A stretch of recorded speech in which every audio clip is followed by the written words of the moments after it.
Hello సఖీ family, ఎలా ఉన్నారు? Thank you.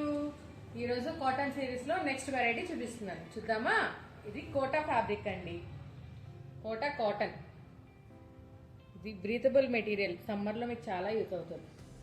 దీంతో మనం టాప్స్ చేసుకోవచ్చు, బ్లౌజెస్ చేసుకోవచ్చు, అన్ని రకాలుగా. ఇందులో కూడా మంచి కలర్స్ వచ్చినాయి, చూద్దాం. Next colour purple. Yellow colour blue and pink combination లో చాలా బాగుందండి. ఇదిగోండి నెక్స్ట్ కలర్. దీని మీద బుటీస్గా ఫ్లవర్స్ వచ్చినాయి. లైట్ కలర్స్ చాలా బాగున్నాయండి, చూడండి ఒకసారి ట్రై చేయండి. నెక్స్ట్ కలర్ పిస్తా గ్రీన్ అండి. పర్పుల్ మీద నెక్స్ట్ వేరే డిజైన్ వచ్చింది, ఫ్లవర్స్ వచ్చింది. లైట్ పింక్ కలర్ చాలా బాగుందండి ఇది కూడా. ఇదిగోండి నెక్స్ట్ షేడ్ లైట్ పర్పుల్. ఇలాగా చాలా షేడ్స్ ఉన్నాయండి, ఒకసారి వచ్చి స్టోర్కి వచ్చి చూసుకోండి. Thank you.